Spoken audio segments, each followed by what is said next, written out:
আসসালামু আলাইকুম। নবম শ্রেণীতে তোমার কোন গ্রুপ নেওয়া উচিত? সায়েন্স, আর্টস নাকি কমার্স? কোন গ্রুপটা বেশি কঠিন আর কোন গ্রুপটা সহজ? কোন গ্রুপ থেকে A+ পাওয়া সহজ আর কোন গ্রুপ থেকে A+ পাওয়া কঠিন?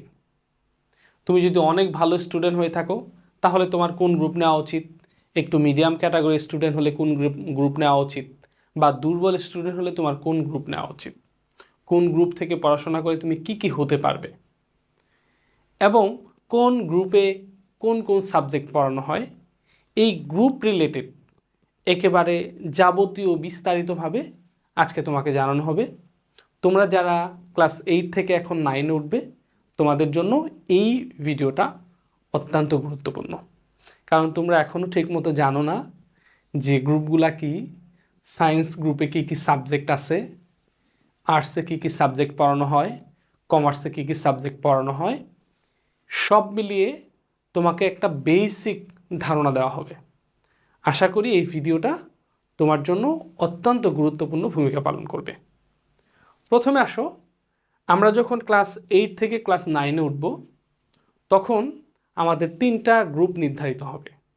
স্কুলে 3টা গ্রুপ নির্ধারিত হবে এবং তুমি সায়েন্স গ্রুপ নিয়ে পড়তে পারো, আর্টস নিয়ে পড়তে পারো, কমার্স নিয়ে পড়তে পারো।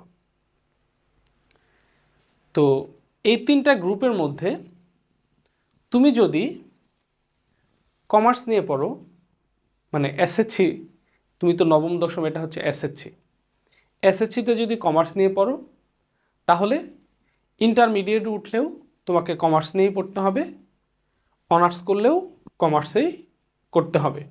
তার মানে তোমার এই গ্রুপ চেঞ্জ করার আর কোনো সুযোগ থাকবে না। তুমি যদি আর্টস নিয়ে পড়ো তাহলে এসএসসিতে, এটা তো এসএসসি লেভেলের জন্য আর্টস নিয়ে পড়লা, তাহলে তুমি ইন্টারমিডিয়েটেও তোমাকে ওই আর্টস নিয়েই পড়তে হবে, অনার্সেও আর্টসের সাবজেক্টেই পড়তে হবে।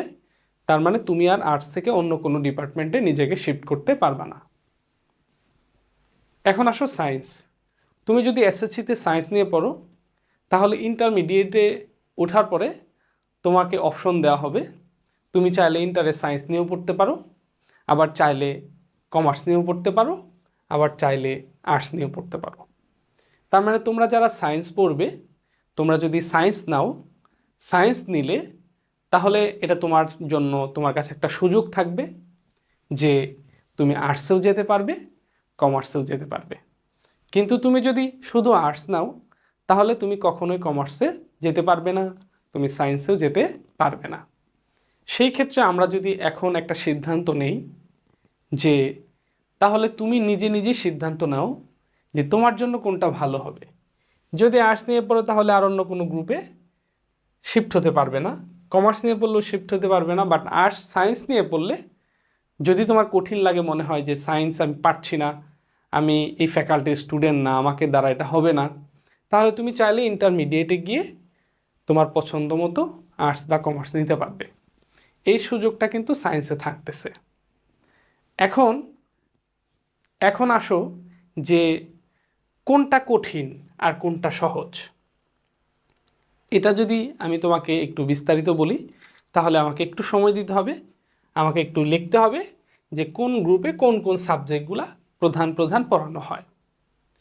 প্রথমে আসো বাংলা, বাংলা প্রথম পত্র, বাংলা দ্বিতীয় পত্র, ইংরেজি প্রথম পত্র, ইংরেজি দ্বিতীয় পত্র, সাধারণ গণিত এবং আইসিটি এবং ইসলাম শিক্ষা। এই যে সাবজেক্টগুলোর কথা বললাম, এই প্রত্যেকটা সাবজেক্ট হচ্ছে সায়েন্স, আর্টস, কমার্স সবাইকে পড়তে হবে। বাংলা, ইংরেজি, আইসিটি, ইসলাম শিক্ষা মানে ধর্ম শিক্ষা যেটা, এই সাবজেক্টগুলা মানে বাংলা, ইংরেজি, আইসিটি, সাধারণ গণিত, ধর্মশিক্ষা, এই সাবজেক্টগুলা আর্টস, কমার্স, সায়েন্স সবার জন্য এক, সবাইকে পড়তে হবে, সেম নাম্বারে পরীক্ষা হবে। তবে সায়েন্স, আর্টস, কমার্সের জন্য আলাদা আলাদা গ্রুপ সাবজেক্ট আছে। যেমন সায়েন্সের যে গ্রুপ সাবজেক্টগুলো সেগুলো যদি আমি একটু বলি, প্রথমত হচ্ছে পদার্থবিজ্ঞান। এই পদার্থবিজ্ঞান ইংরেজিতে এটাকে বলা হয় ফিজিক্স পদার্থ। তারপরে আছে হচ্ছে রসায়ন, রসায়নকে ইংরেজিতে বলা হয় কেমিস্ট্রি। এরপরে আসে হচ্ছে জীববিজ্ঞান, জীববিজ্ঞানকে বলা হয় হচ্ছে বায়োলজি। এরপরে আছে হচ্ছে উচ্চতর গণিত, উচ্চতর গণিত। এবং কমার্সের জন্য আরও একটা সাবজেক্ট আছে, সেটা হচ্ছে বাংলাদেশ ও বিশ্ব পরিচয়, বাংলাদেশ ও বিশ্ব পরিচয় বাওবি। এই হচ্ছে 5টা গ্রুপ সাবজেক্ট: পদার্থ, রসায়ন, জীব, উচ্চতর গণিত এবং বাংলাদেশ ও বিশ্ব পরিচয়। এখন এখান থেকে তোমাকে অবশ্যই পদার্থবিজ্ঞান এটা নিতেই হবে, মাস্ট বি, কম্পালসারি। রসায়ন এটাও নিতেই হবে, কম্পালসারি। বাওবি এটা নিতেই হবে, কম্পালসারি। এই 3টা সাবজেক্ট অবশ্যই তোমাকে কম্পালসারি নিতে হবে। বাকি যে 2টা সাবজেক্ট আছে, জীববিজ্ঞান এবং উচ্চতর গণিত, এই দুইটার ভিতরে তোমাকে একটা অপশন দেওয়া হবে। তুমি চাইলে একটাকে অপশনাল অথবা আর একটাকে কম্পালসারি নিতে পারবে। এই দুইটার মধ্যে একটাকে কম্পালসারি নিতে হবে, মানে অবশ্যই নিতে হবে, আর একটা হলো অপশনাল নিতে হবে। এখন তুমি দুইটার মধ্যে যে কোনো একটাকে অপশনাল নিতে পারো, যে কোনো একটাকে কম্পালসারি নিতে পারো। এখন অনেকেই উচ্চতর গণিত কঠিন লাগে, তখন উচ্চতর গণিত বাদ দিয়ে কৃষি শিক্ষা নেয়। কৃষি শিক্ষাও তুমি এখানে একটা সাবজেক্ট হিসাবে নিতে পারো, তবে এটা হলো ভুল সিদ্ধান্তের কারণে নেয়। যেমন তুমি 8 থেকে 9-এ উঠবা, তো একটা সাধারণ 8 থেকে 9-এর ছোট্ট একটা বাচ্চা, সে কিন্তু বুঝে না, তোমরা এখনও বুঝে ওঠো নাই। অনেকে উচ্চতর গণিতটাকে কঠিন মনে করে কৃষি শিক্ষা নিয়ে নেয়। একটু ভালো করে খেয়াল করো, তুমি যদি সায়েন্সে পড়ো তাহলে অবশ্যই তোমাকে উচ্চতর গণিত নিতে হবে। যদি উচ্চতর গণিত না নাও, পরবর্তীতে যদি তুমি ইন্টারমিডিয়েটে সায়েন্স নিয়ে পড়ো, ইন্টারমিডিয়েটে যে একটা সায়েন্স নিয়ে পড়লে যে একটা গণিত থাকবে, ওই গণিতটা হচ্ছে এই উচ্চতর গণিত। তাহলে তুমি যদি এসএসসিতে উচ্চতর গণিত না পড়ে যাও, তাহলে ইন্টারমিডিয়েটে গিয়ে তুমি গণিত পড়তে, উচ্চতর গণিত পড়তে পারবে না। তাহলে তোমার আর সায়েন্স নিয়ে কোনো লাভ থাকে না। সুতরাং যদি সায়েন্সেই পড়ো, যদি তোমার ডাক্তার, ইঞ্জিনিয়ার বা ভালো কিছু হওয়ার স্বপ্নই থাকে, তাহলে অবশ্যই তোমাকে উচ্চতর গণিতটা নিতে হবে। এখন কথা হচ্ছে যে বায়োলজি এবং উচ্চতর গণিত কোনটা অপশনাল নিব আর কোনটা কম্পালসারি নিব, এটা তোমার ইচ্ছা। বায়োলজি যদি অপশনাল নাও, উচ্চতর গণিত কম্পালসারি না, হয়তো মেডিকেল যাদের ডাক্তার হওয়ার স্বপ্ন, কোনো সমস্যা নাই, সাবজেক্টটা থাকতেই হলো। আবার যাদের ইঞ্জিনিয়ার হওয়ার স্বপ্ন, তাদের উচ্চতর গণিতটা থাকলেই হলো। অপশনাল না কম্পালসারি সেটা ম্যাটার করে না। তাহলে হচ্ছে এই সায়েন্সের সাবজেক্টগুলো। অন্যদিকে আমরা যদি আর্টস দেখি, আর্টসে কোন কোন সাবজেক্টগুলো পড়ানো হয়। আর্টসের মধ্যে মেজর একটা সাবজেক্ট হচ্ছে ইতিহাস, ইতিহাস, তারপর হচ্ছে অর্থনীতি, অর্থনীতি, তারপর হচ্ছে ভূগোল,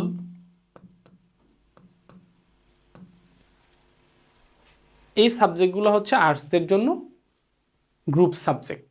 আরও অনেকগুলো সাবজেক্ট আছে, অত কিছু আমার লেখার দরকার নাই। তো মেজর এই 3টা সাবজেক্ট। আর কমার্সের জন্য মূল সাবজেক্ট হচ্ছে একটা হলো অ্যাকাউন্টিং, অ্যাকাউন্টিং, তারপরে হচ্ছে ফিন্যান্স এবং হচ্ছে ব্যবসা উদ্যোগ।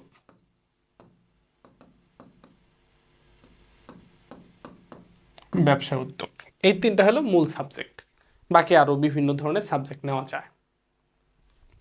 এখন আমরা একটু দেখব যে তুমি আজকের এই ক্লাসটার মাধ্যমে চমৎকার একটা সিদ্ধান্ত নিতে পারবা যে তুমি কোনটা তোমার পড়া উচিত এবং কোনটাতে পড়লে তুমি খুব সহজে A+ পাবা, এটাও তুমি এই ভিডিওটার মাধ্যমে জানতে পারবা।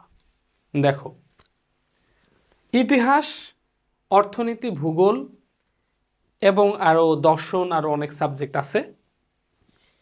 এগুলো কিন্তু বেশিরভাগ হলো মুখস্থ টপিক।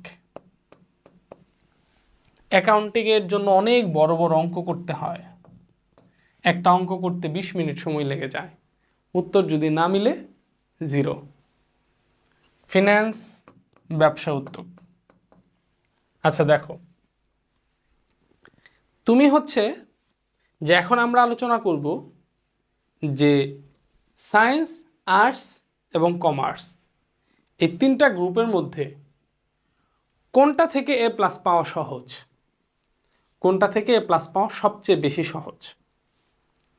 সেটা যদি হয় তাহলে আমি বলবো যে আর্টসের সাবজেক্ট এবং কমার্সের সাবজেক্ট সায়েন্সের তুলনায় তুলনামূলকভাবে সহজ, তবে এ প্লাস পাওয়া কঠিন। আর্টসে এ প্লাস পাওয়া কঠিন এবং কমার্সে এ প্লাস পাওয়া কঠিন। আর্টস এবং কমার্সের তুলনায় সায়েন্সে এ প্লাস পাওয়া সহজ।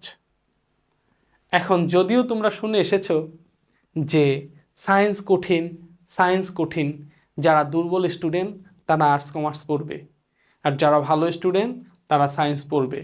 তোমরা যখন ক্লাস 9-এ উঠে যখন গ্রুপ চয়েস করবা তখনও দেখবা যে যারা ক্লাস 8-এ যারা ভালো রেজাল্ট করছে, রোল নাম্বার যাদের আগের দিকে সামনের দিকে তাদের সায়েন্স দিচ্ছে, আর যাদের পরের দিকে তাদের আর্টস কমার্স দিচ্ছে।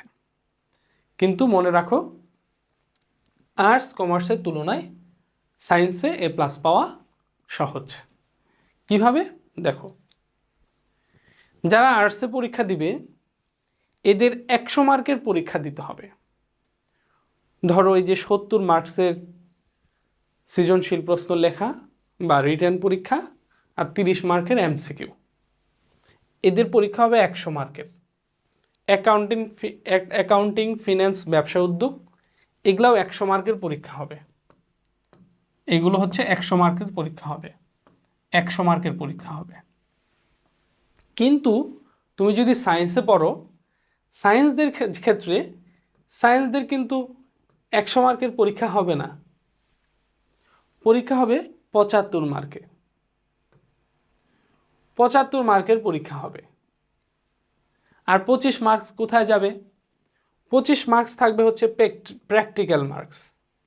25 মার্কস হচ্ছে প্র্যাকটিক্যাল মার্কস, স্কুলের স্যারেরা যে মার্কসটা দিবে। সো প্র্যাকটিক্যালে কিন্তু কখনোই যদি সর্বনিম্ন দেয় তাহলে 23 দেয়, 25-এর মধ্যে 23 দেয়। এভারেজ সবাইকে 24-25 দিয়ে দেয়। আমরা যদি একবার লো মার্কসটা ধরি 23, তাহলে কিন্তু এই আর্টস এবং কমার্সে তুমি কোনো ধরনের প্র্যাকটিক্যাল মার্কস পাচ্ছ না। কিন্তু সায়েন্সের পদার্থ, রসায়ন, জীব, উচ্চতর গণিত এই 4টা সাবজেক্টের জন্যই তুমি হচ্ছে প্র্যাকটিক্যাল মার্কস পাচ্ছ 25। তাহলে 25 থেকে যদি তোমার পরীক্ষা কিন্তু হবে 75-এ, একটু ভালো করে খেয়াল করো, তোমার পরীক্ষা হবে 75-এ, তার মানে তুমি কিন্তু 25 অলরেডি পেয়ে আছো। আমি যদি লো মার্কস ধরি তাহলে 23 প্র্যাকটিক্যালের জন্য মার্কস তুমি আগে থেকেই অটোমেটিক পেয়ে আছো। বাকি 75-এর মধ্যে এখন তুমি যদি একেবারে একটু কম মার্কসও পাও, 75-এর মধ্যে কত, ধরো 100-র মধ্যে তুমি অলরেডি 23 পাইছো, 100-র মধ্যে তুমি 23 পাইছো, তাহলে হচ্ছে তোমার ধরো 80 মার্কসে এ প্লাস, 80 মার্কসে এ প্লাস। তুমি এটার মধ্যে প্র্যাকটিক্যালে সর্বনিম্ন মার্কস আমরা 23 ধরি, 23 তুমি অটোমেটিক পেয়ে আসো, তাহলে 80 থেকে 23 বাদ দাও, তাহলে কত হবে? 3 আছে কত, 10, 7, হাতের 1 3, 8 থেকে 3 মধ্যে 5। বাকি 75 মার্কসের মধ্যে তুমি যদি 57 মার্কস পাও, 75-এর মধ্যে যদি মাত্র 57 পাও, তবুও তোমার এ প্লাস আসবে, তুমি এ প্লাস পেয়ে যাবা। তাহলে তোমার পরীক্ষা হবে 75-এ এই 4টা সাবজেক্টে, পদার্থ, রসায়ন, জীব এবং উচ্চতর গণিত। এই 4টা সাবজেক্টে তোমার 75-এ পরীক্ষা হবে। এই 75-এর মধ্যে তোমার টার্গেট হচ্ছে মাত্র 57 মার্কস। যদি এই 57 মার্কস তুমি পাও তাহলেই হচ্ছে তোমার জন্য এ প্লাস হয়ে গেল। কারণ প্র্যাকটিক্যালে সর্বনিম্ন 23ও যদি দেয় তাহলে 57 আর 23 যোগ করলে হচ্ছে 80, এ প্লাস মার্কস হয়ে গেছে। তাহলে একটু ভালো করে খেয়াল করো, এই যে 100 মার্কের পরীক্ষা হবে, এগুলা থেকে তুমি বলতে পারো যে এগুলা থেকে 80 পাবো, তাইলে 80 পাওয়া তো সহজ। এই পরীক্ষাগুলোতে 100 মার্কের পরীক্ষা 80 পাওয়া খুব একটা সহজ না, কারণ এই যে ইতিহাস, অর্থনীতি, ভূগোল এগুলো অনেক বর্ণনামূলক লেখা, অনেক বর্ণনামূলক লেখা, কোনো ম্যাথমেটিক্যাল টার্ম নাই, তোমার বিক্রিয়া নাই, চিত্র নাই, শুধু লেখে খাতা ভরাইতে হয়, লেখা অনেক সুন্দর করতে হয়, বানান ভুল করা যায় না, অনেক কিছু এখানে আছে, যার কারণে একটা সৃজনশীল প্রশ্ন লেখার পরে আসলে 8-9 পাওয়া যায় না, এভারেজ 6-7 এরকম দেয়, কারণ শুধু বর্ণনামূলক লেখা, যার কারণে এখানে মার্কস কম আসে। অ্যাকাউন্টিংয়ের অনেক বড় বড় অঙ্ক, 20 মিনিটে একটা অঙ্ক করছে, উত্তর মিলে নাই, দেখা গেছে যে মার্কসটা আর দিবে না, যার কারণে এই যে ফিন্যান্স, ব্যবসা, উদ্যোগ এগুলোও বর্ণনামূলক, খুব একটা ফুল মার্কস এখানে দেয় না, A+ পাওয়া কঠিন। একটা সৃজনশীলে ইতিহাস, ভূগোল, অর্থনীতি এগুলোর একটা সৃজনশীলে 10-এ 10 পাওয়া খুবই কঠিন, এভারেজ 6-7 এরকম আসে। তো তুমি যদি 7 করে পাও তাহলে তোমার তো A+ হবে না। আর অন্যদিকে দেখো তুমি 25 অলরেডি পেয়ে আসো, প্র্যাকটিক্যালের মার্কস যেটা এটা অটোমেটিক পেয়ে আসো, এগুলাতে কিন্তু কোনো প্র্যাকটিক্যাল মার্কস নাই। আবার অন্যদিকে দেখো পদার্থ, রসায়ন, জীব, পদার্থ, রসায়ন এবং উচ্চতর গণিতের ক্ষেত্রে একেবারে ছোট ছোট অঙ্ক, গ নাম্বার এবং ঘ নাম্বারে সূত্র দিয়ে ছোট ছোট অঙ্ক আসবে। ছোট অঙ্ক যদি সূত্রটা লেখো তাও মার্কস দিবে, উত্তর যদি না মিলে তাও 3-এর মধ্যে 2 দিয়ে দিবে। যদি তোমার সূত্রটা হয়, উত্তর মিলে নাই, এরপরও 3-এর মধ্যে 2 পাবা, আর উত্তর যদি মিলে যায় তখন 3-এর মধ্যে 3 পাবা। তার মানে আর এই যে পদার্থ, রসায়ন এগুলাতে খুব ছোট ছোট অঙ্ক, বিক্রিয়া যেটা অঙ্ক যদি মিলে যায় তাহলে 3-এ 3 পাবা, 4-এ 4 পাবা, মানে একটা সৃজনশীলে 10-এ 10 পাবা, মার্কস কাটার কোনো সুযোগ নাই। রসায়নের বিক্রিয়াগুলো ভালোভাবে লিখতে পারলে মার্কস কাটার কোনো সুযোগ নাই, বায়োলজির একটু ভালোভাবে চিত্র আঁকলে মার্কস কাটার কোনো সুযোগ নাই, এগুলা ছাক্কা মার্কস। আর গণিতের কথা তো নাই বলি, ছাক্কা মার্কস। হ্যাঁ, মানে একটা অঙ্ক হয়েছে, একটা সৃজনশীলের অঙ্ক হয়েছে, তুমি 10-এ 10 পাবা নিশ্চিত যদি মিলে যায়, কিন্তু এখানে কিন্তু 10-এ 10 পাওয়ার কোনো সুযোগ নাই। একবার সম্পূর্ণটা আনসার করে আসছো তাও 10-এর মধ্যে 7 দিবে, একেবারে ভালো হইলো 7 দিবে, খুব ভালো হলে 8 দিল, কিন্তু সবগুলা তো তুমি খুব ভালো করতে পারবা না। সো আমরা তোমাদের এটাই দেখাইলাম যে তুলনামূলকভাবে সায়েন্স থেকে A+ পাওয়া সহজ। এই জন্য তোমরা দেখবা যত স্টুডেন্ট সায়েন্স থেকে A+ পায় ওই তুলনায় আর্টস এবং কমার্স থেকে A+ পাওয়া নাই বললেই চলে, অনেক কম স্টুডেন্ট A+ পায়। কেন? কারণ এখান থেকে A+ পাওয়া কঠিন, সায়েন্স নিয়ে A+ পাওয়া সহজ। এখন আসো যে সায়েন্স পড়া কি কঠিন, সায়েন্স পড়া কি কঠিন না সহজ, এই বিষয়টা উত্তর করি। পদার্থ, রসায়ন, জীব, উচ্চতর গণিত এগুলো নাকি অনেক কঠিন। তোমাকে যারা কঠিন বলেছে যে পদার্থ অনেক কঠিন, রসায়ন কঠিন, বায়োলজি কঠিন, উচ্চতর গণিত কঠিন, তোমাকে যারা কঠিন বলেছে তারা আসলে সম্ভবত সায়েন্সে পড়ে নাই, অথবা সায়েন্সটাকে এই যে পদার্থ, রসায়ন, জীব, উচ্চতর গণিত, বায়বি এগুলা যে খুব একটা ফিল করে করে চমৎকার বুঝে বুঝে পড়া যায়, একেবারে বেসিক থেকে পড়া যায়, একেবারে সরিয়ে সরায়ের মতো পড়া যায়, এটা হয়তো তারা জানে না। আমরা যখন পড়াই, বিশেষ করে আমি কিন্তু বায়োলজি পড়াই, জীববিজ্ঞান পড়াই, তো জীববিজ্ঞান আমার যে ইউটিউব চ্যানেল আছে, আমার চ্যানেলের মধ্যে গিয়ে তুমি যদি আমার বায়োলজি ক্লাসগুলো করো, যেমন এখন তুমি 8 থেকে 9-এ উঠবা, কোনো বই তুমি পড়ো নাই, বই কিনো নাই, এরপর আমি তোমাকে বলবো তুমি যদি আমার একটা বায়োলজি ক্লাস করো, তোমার কাছে বায়োলজিটা অনেক সহজ লাগবে, মনে হবে বাহ এটা তো সহজ। ঠিক আছে, আমার লেখা একটা বইও আছে, আমি তোমাদের একটু দেখাই। বাংলাদেশের মধ্যে খুবই, হয়তো তোমরা নাম শুনেছো অথবা তোমাদের বড় ভাইরা হয়তো সাজেস্ট করবে যে বায়োলজির জন্য এই বইটা সংগ্রহ করতে। ইতোমধ্যেই আলহামদুলিল্লাহ 2025 সালের এসএসসি পরীক্ষার্থী যারা আছে তারা ইতোমধ্যেই এসএসসি 26 প্রায় 40,000 স্টুডেন্ট এই সহজ বায়োলজি বইটা সংগ্রহ করেছে। তো বইটা বায়োলজির ক্ষেত্রে একেবারে খুব সহজে তোমরা যারা এ প্লাস পেতে চাও তাদের জন্য স্পেশাল বইটা আমাদের সব কিছু সুন্দর করে সাজিয়ে গুছিয়ে দেওয়া হয়েছে। এই বইটা থেকে বোর্ড ফাইনাল পরীক্ষায় একেবারে 90% প্রশ্ন যে কোনো বোর্ডে, অল বোর্ড, প্রত্যেকটা বোর্ডে এই বই থেকে প্রশ্ন একবার হু কমন আসে বোর্ড ফাইনাল পরীক্ষায়। সো বইটা রকমারি ওয়াফি লাইফে পাওয়া যাচ্ছে। এছাড়াও যদি একটু কঠিন মনে হয় এগুলো তোমাদের জন্য, তাহলে এই যে একটা নাম্বার আছে হোয়াটসঅ্যাপ নাম্বার, এখানে আমাকে মেসেজ দিয়ে দিবা, তাহলেই বইটা সংগ্রহ করতে পারবা। তো আমি একজন লেখক, এটাও জানা হলো যে আমার একটা লেখা বই আছে, শুধু এসএসসি না ইন্টারমিডিয়েট লেখাও বই আছে, বইটার কথা তোমাদের বললাম। আচ্ছা, এখন আমরা এখানে আসি। যে পদার্থ, রসায়ন, জীব, উচ্চতর গণিত, তোমাদের কেউ যদি বলে যে এটা কঠিন লাগে, তাহলে সে হয়তো মানে সায়েন্স যে কতটা মজা করে পড়ানো যায় এটা জানে না। আমাদের রেদওয়ান্স মেথড থেকে আমাদের সায়েন্সদের জন্য কোর্স আছে। আমাদের রেদওয়ানকে হয়তো তোমরা সবাই চিনো, সে ফিজিক্স কেমিস্ট্রি পড়াচ্ছে, ম্যাথ আমাদের সাজান স্যার আছে, কেমিস্ট্রির জন্য এনাম স্যার আছে, বায়োলজির জন্য আমি আছি, ইংলিশের জন্য টিপু স্যার আছে, জিলানি স্যার, আর আদার্স যারা আছে প্রত্যেকেই এতটা চমৎকার পড়ায় যে আমরা কেমন পড়াচ্ছি, আমরা আসলে কেমন পড়াই। তো আমাদের যে রেদওয়ান্স মেথড ফেসবুক পেজ আছে এবং হচ্ছে ইউটিউব চ্যানেল আছে, আমাদের ইউটিউব চ্যানেলে গিয়ে তোমরা হচ্ছে যে আমাদের অসংখ্য ভিডিওস আছে, তোমাদের প্রত্যেকটা সাবজেক্টের প্রত্যেকটা অধ্যায়ের আলাদা আলাদা ভিডিও আছে। যে এমনও ভিডিও আছে যে একটা অধ্যায়ের ভিডিও একবার দেখবা, একটা ভিডিও একটা লেকচারের মধ্যে, একটা ক্লাসের মধ্যে টোটাল অধ্যায় কমপ্লিট করে দেওয়া আছে। সো এগুলা তোমরা দেখে একটু যাচ করবা যে আমরা কেমন পড়াচ্ছি, কতটা ফিল করে পড়ানো যাচ্ছে।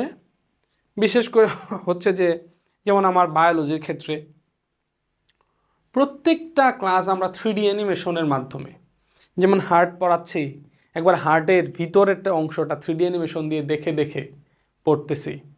ধরো আমরা কিডনি পড়তেছি, কিডনির অ্যানিমেশন দেখে দেখে পড়বো, ফুসফুস অ্যানিমেশন দেখে দেখে পড়বো, হাড়, বিভিন্ন ধরনের হাড়গুলো আছে এগুলো পড়তেছি। সো আমার যে ক্লাসগুলো, এগুলো ফ্রি ক্লাসগুলো তোমরা যদি করো তাহলে বুঝতে পারবা যে কতটা ফিল করে পড়ানো যায়। সো আমি তোমাদের এতটুকু এনশিওর করতেছি, এতটুকু করলাম। আমাদের ক্লাস যদি ভালো না লাগে, ইউটিউবে অসংখ্য টিচারদের ক্লাস আছে, তাদের ক্লাস দেখবা। বাট আমি তোমাকে এতটুকু এনশিওর করি যে physics, chemistry, biology, math, higher math, এই যে তোমরা যে শুনেছো যে এগুলা কঠিন সাবজেক্ট, এগুলো আসলে কঠিন না। তুমি যদি একেবারে শুরু থেকে একটু মনোযোগ দিয়ে প্রতিদিন 4-5 ঘন্টা যদি রেগুলার স্টাডি করতে পারো, বেশি না, তুমি যেহেতু এখন 8 থেকে 9-এ উঠবা, আমি তোমাকে এতটুকু এনশিওর করি যে তুমি যদি প্রতিদিন 4 থেকে 6 ঘন্টা, যদি মাথা খুবই ব্রেন যদি শার্প হয় তাহলে 4 ঘন্টা, আর যদি তোমার ব্রেন একটু খারাপ হয়, তুমি লাস্ট ক্যাটাগরি স্টুডেন্ট হও, তাহলে 6 ঘন্টা। তুমি যদি প্রতিদিন 4 থেকে 6 ঘন্টা স্টাডি করতে পারো নিয়মিত, যেমন ধরো আমাদের যে কোর্স আছে এসএসসির জন্য সায়েন্সের অল সাবজেক্ট, তুমি বাংলা, ধর্ম, BGS, physics, chemistry, biology, math, সব কিছু একটা সায়েন্সের একটা সায়েন্স অল ইন ওয়ান একটা কোর্সের মধ্যে। যেমন এটা এসএসসি 27দের জন্য এটা 9,900 টাকা দিয়ে সারা বছরের জন্য, ক্লাস 9, 10, এসএসসি ফাইনাল পরীক্ষা পর্যন্ত মাত্র 9,900 টাকা দিয়ে সবগুলা সাবজেক্ট 2 বছর ব্যাপী পড়তে পারতেছো। পুরো এসএসসি, হোল এসএসসি লাইফের যত পড়াশোনা 9,900 টাকা দিয়ে তোমার কমপ্লিট হয়ে যাচ্ছে। এখন দেখো যে এই 9,900 টাকা দিয়ে তুমি হোল এসএসসি লাইফ শেষ করতে পারতেছো একেবারে কোনো ধরনের মানে দুশ্চিন্তা ছাড়া, টেনশন নাই, ঠিক আছে? তো ফিজিক্স, কেমিস্ট্রি, বায়োলজি, উচ্চতর গণিত, হ্যাঁ, এগুলো আসলে কঠিন সাবজেক্ট না।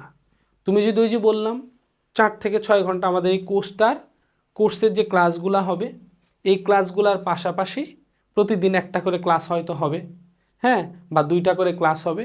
এই ক্লাসগুলো পড়বা, স্কুলে যেটা পড়া দিবে পড়বা, আর বাসায় বসে বসে 4 থেকে 6 ঘন্টা পড়ার যদি একটা মন মানসিকতা তোমার থাকে, তুমি যত দুর্বল স্টুডেন্টই হও সায়েন্স তোমার জন্য সহজ হয়ে যাবে। একেবারে কথা দিয়ে রাখতেছি, সহজ হয়ে যাবে। মানে যদি তুমি যে সাবজেক্টটাই তোমার কঠিন লাগুক, তোমাকে বলছে যে ফিজিক্স কঠিন, তোমাকে বলছে কেমিস্ট্রি কঠিন, বায়োলজি কঠিন, কোনটার কথা কঠিন তোমাকে বলছে, সেই কঠিন সাবজেক্টে আমাদের যে ইউটিউব চ্যানেল আছে সেখানে গিয়ে তুমি একটা ক্লাস করে দেখো যে সেটা কঠিন না সহজ। আশা করি তোমার ভালো লাগবে। সো এই মোটামুটি একটা নির্দেশনা যে সায়েন্স, আর্টস এবং কমার্স তোমার জন্য কোনটা নেওয়া জরুরি। তুমি যত দুর্বল স্টুডেন্টই হও তোমার কাছে এখনও অনেক সময় আছে। তুমি মাত্র 9-এ উঠেছো, 9-এর 1 বছর, 10-এর 1 বছর, এরপরে আরও 2-3 মাস পরে এসএসসি পরীক্ষা হয়। সো হিউজ একটা সময় আছে। এই সময়টা তুমি যদি প্রপারলি ইউজ করতে পারো, সায়েন্সের জন্য মানে A+ is waiting for you. Not only A+, I think golden A+ is waiting for you, যদি রেগুলার 4 থেকে 6 ঘন্টা একেবারে রেগুলার নিয়মিত পড়াশোনা করতে পারো। ঠিক আছে, আরেকটা কথা এখন আসো যে এই যে কমার্স, আর্টস এবং সায়েন্স কোনটা থেকে পড়লে কি হওয়া যায় এটা বলে একটু শেষ করে দিব। তো সায়েন্স, আমি তো বলছি যে সায়েন্সে তুমি যদি পড়ো তাহলে সায়েন্স থেকে তুমি পরবর্তীতে আর্টস, কমার্স যে কোনো সাবজেক্টে তুমি কনভার্ট হইতে পারো, যে কোনোটাতে তুমি চলে যেতে পারবা। কিন্তু আর্টস এবং কমার্সে যদি পড়ো তাহলে কিন্তু ওই সাবজেক্টগুলোতে আর যেতে পারবা না। এখন আসো যে কে কি হতে চাও। এখন শোনো, তুমি যদি সায়েন্সে পড়ো তাহলে ডাক্তার হতে পারবে, ইঞ্জিনিয়ার হতে পারবে এবং আর সব হতে পারবে। বাংলাদেশে যত চাকরি আছে সব হতে পারবে। শুধু স্কুলের টিচার হতে পারবে না, স্কুল এবং কলেজের টিচার হতে পারবে না। কমার্সের সাবজেক্ট যারা পড়ায় এবং আর্টসের সাবজেক্ট যারা পড়ায় এই সাবজেক্টগুলোর পড়ানোর টিচার হতে পারবা না। তাছাড়া বাংলাদেশে যত চাকরি আছে এই সায়েন্স পড়ার মাধ্যমে তুমি সব হতে পারবা, সব কিছু। যেমন তুমি ডাক্তার হতে পারবা, তুমি ইঞ্জিনিয়ার হতে পারবা, তুমি ব্যাংকার হতে পারবা। ব্যাংকের ধরো সোনালী ব্যাংক বা রূপালী ব্যাংক, বাংলাদেশ ব্যাংকের সিনিয়র অফিসার, ক্যাশ অফিসার, হ্যাঁ, জেনারেল অফিসার, জেনারেল ম্যানেজার যা আছে সব এখান থেকে হতে পারবা। বিসিএস ক্যাডার, তোমার ডিসি, এসপি, এএসপি, ইভেন তুমি অ্যাডভোকেটও এই লাইন থেকে হতে পারবা। কিন্তু তুমি যদি আর্টসে পড়ো ডাক্তার, ইঞ্জিনিয়ার হতে পারবা না। তুমি যদি কমার্সে পড়ো ডাক্তার, ইঞ্জিনিয়ার হতে পারবা না। আমাদের বেশিরভাগ ধারণা যে আমরা কমার্স পড়লে হয়তো ব্যাংকার হবে, ব্যাংকে চাকরি করবে। সায়েন্স পড়লে ডাক্তার, ইঞ্জিনিয়ার হবে। সায়েন্স পড়লে হয়তো ব্যাংকে চাকরি করা যাবে না, তোমাদের একটা ধারণা থাকতে পারে। এটা সম্পূর্ণ ভুল ধারণা। তুমি যদি সায়েন্সে পড়ো, সায়েন্স থেকেও এখন বাংলাদেশের মধ্যে যে যারা ব্যাংকে চাকরি করতেছে 1000 জন যদি ব্যাংকের মোট নিয়োগ হয়, যে ব্যাংকে টোটাল 1000 সিনিয়র অফিসার নেওয়া হবে বা জেনারেল ম্যানেজার নেওয়া হবে বা অফিসার ইন জেনারেল নেওয়া হবে, হ্যাঁ 1000, সেখানে তোমরা দেখবা 800 জন হচ্ছে সায়েন্সের আর আর্টস কমার্স মিলে 200 জন হবে। কারণ আমাদের যে চাকরিগুলা, যে কোনো চাকরি, তুমি যে বিসিএস ক্যাডার বলো, সারা বাংলাদেশে যদি 1000 বিসিএস ক্যাডার হয় তাহলে দেখবা 800 জন সায়েন্সের আর 200 জন আর্টস আর কমার্স মিলা। তো সায়েন্সের চাকরির যে বাংলাদেশের যে চাকরির সেক্টর, যে কোনো চাকরি বলো, প্রত্যেকটা চাকরি সেক্টরে সায়েন্সের স্টুডেন্টরা বেশি সুবিধা পায়। কি কারণে? কারণ চাকরির পরীক্ষাগুলো হয় গণিত। ধরো 100 মার্কের পরীক্ষা, তাহলে 30 মার্কস থাকবে গণিত, ধরো 20 মার্কস থাকবে বিজ্ঞান, ইংরেজি থাকবে, বাংলা থাকবে, সাধারণ জ্ঞান থাকবে। দেখো, সায়েন্সের স্টুডেন্টদের সাথে আর্টস এবং কমার্সরা গণিতে পারে না, এরা সবসময় গণিতে দুর্বল থাকে। সায়েন্স পড়ার কারণে এরা গণিতে খুব ভালো করতে পারে। আর এদের তো সায়েন্স পড়লে তো বাংলা সাবজেক্টও থাকে, সো তারা বাংলাও পারে। সায়েন্স পড়লে তো ইংরেজি সাবজেক্টও থাকে, তারা ইংরেজিও পারে। কিন্তু এই যে ইতিহাস, অর্থনীতি, ভূগোল, এগুলো থেকে চাকরির কোনো প্রশ্ন আসে না। অ্যাকাউন্টিং, ফিন্যান্স, ব্যবসা, উদ্যোগ, এগুলা থেকেও চাকরি করার জন্য কোনো প্রশ্ন আসে না। যার কারণে চাকরি করার জন্য কমার্স এবং আর্টসেরা সবসময় পিছিয়ে যায়। বিসিএস ক্যাডার হওয়ার দৌড়ে তারা পিছিয়ে যায়, কারণ বাংলা থেকে প্রশ্ন আসে। এরা তো সায়েন্সে তো বাংলা সাবজেক্ট আছে, বাংলা তো ইন্টারমিডিয়েট পর্যন্ত পড়ে। সায়েন্সে তারপর হচ্ছে ইংরেজি থেকে কোশ্চেন হয়, সায়েন্সে এরা তো ইংরেজিও পড়ে ওদের মতো, সো এরা ইংরেজিও পারে। আবার ম্যাথ থেকে কোশ্চেন হয়, বিশেষ করে হায়ার ম্যাথ যারা ইন্টারমিডিয়েট পর্যন্ত সায়েন্স পড়লে যে ম্যাথের একটা ব্যাকগ্রাউন্ড যে স্ট্রং হয়, ওইটার উপর বেস করে তারা ম্যাথগুলা, ক্রিটিক্যাল ম্যাথগুলা পারে। কিন্তু এদের যদিও ম্যাথ থাকে, এসএসসিতে থাকে, ইন্টারমিডিয়েটে গিয়ে আর ম্যাথ থাকে না, যার কারণে এরা ম্যাথে দুর্বল হয়। চাকরির ম্যাথের যে একটা প্রতিযোগিতা, এদের সাথে পেরে ওঠে না। বাংলাদেশের চাকরির বাজারটাই এরকম। দেখো, তুমি যে সায়েন্স, আর্টস, কমার্স যেটা নিয়েই তুমি পড়ো, শেষ পর্যন্ত তোমার উদ্দেশ্য কিন্তু ভালো একটা চাকরি। তো ভালো একটা চাকরি, তাহলে শেষ পর্যন্ত যে চাকরি হয়, তাহলে চাকরির পরীক্ষা দিয়ে চাকরি নিতে হবে। তাহলে চাকরির পরীক্ষাতে সব সময় সায়েন্সেরা এগিয়ে থাকে।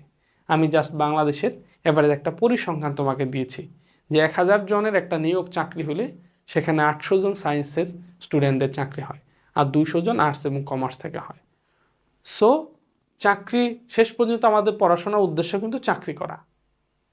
তো সেই সুবাদে হলো কমার্স, আর্টস এবং সায়েন্স, তিনটা সাবজেক্টের, এই তিনটা গ্রুপের মধ্যে অবশ্যই সায়েন্সটা উত্তম, অবশ্যই সায়েন্সটা উত্তম এবং সায়েন্সটা উত্তম। তোমাকে সায়েন্সই নেওয়া উচিত, তুমি যত দুর্বল স্টুডেন্ট হয়ে থাকো। তোমার এ প্লাস পাওয়ার নিশ্চয়তা, আমি তোমাকে এটাও বলছি, যে তিনটা সাবজেক্টের মধ্যে তুমি এ প্লাস পেতে চাও, এই কমার্স এবং আর্টসের তুলনায় সায়েন্সে এ প্লাস পাওয়া সহজ, কারণ এখানে প্র্যাকটিক্যাল মার্কস আছে। আর্টস এবং কমার্সের সাবজেক্টগুলোতে কোনো প্র্যাকটিক্যাল মার্কস নাই, এবং সায়েন্সের সাবজেক্টগুলোতে সহজে একটা সৃজনশীলে 10-এ 10 পাওয়া যায়, কিন্তু আর্টস এবং কমার্স থেকে কখনোই 10-এ 10 পাওয়া সম্ভব না। সো সব কিছু যদি বিবেচনা করো, তাহলে তোমার সায়েন্স নেওয়া উচিত। আর তুমি যদি এটাই সিদ্ধান্ত নাও শেষ পর্যন্ত এবং সায়েন্স নিয়েই পড়ো, তাহলে তুমি সব ডিপার্টমেন্ট, সব কিছু হতে পারবা। তুমি সায়েন্স থেকে পড়ে অ্যাডভোকেট হওয়া যায়, হতে পারবা, সুযোগ আছে। তুমি হচ্ছে সায়েন্স থেকে পড়ে তুমি আর্টস এবং কমার্সের ওরা যা হইতে পারবে, বিসিএস ক্যাডার তুমি হইতে পারবা, ডাক্তার হইতে পারবা, ইঞ্জিনিয়ার হইতে পারবা, অনেক কিছু হইতে পারবা। সো তোমরা যদি সিদ্ধান্ত আজকে থেকে একটা চমৎকার একটা সিদ্ধান্ত নিয়ে ফেলো যে অবশ্যই সায়েন্স নিয়ে পড়বা, আর যদি তুমি সায়েন্স নিয়ে পড়ো, তাহলে তোমার সায়েন্সের যাত্রাটাকে একেবারে সহজ করে দিবে হচ্ছে আমাদের science in all in one basic to pro course, যেখানে physics, chemistry, math, biology, higher math, English, Bangla, ICT, যে সব সাবজেক্ট তুমি পড়তে পারবা। তো আমাদের কোর্সে ভর্তি হওয়ার জন্য, যদি ভর্তি হতে চাও, তাহলে হচ্ছে এই যে একটা নাম্বার দেওয়া আছে, চমৎকার একটা হোয়াটসঅ্যাপ নাম্বার দেওয়া আছে, এই নাম্বারটাতে হচ্ছে তোমরা মেসেজ করবা, এবং এখানে আর একটা নাম্বার দেওয়া আছে, এই নাম্বারে তোমরা সরাসরি কল করতে পারো, অথবা গুগলের মধ্যে redvancemethod.com লিখলেই ওয়েবসাইট আসবে, সেখান থেকেও কোর্সটা পারচেস করতে পারো।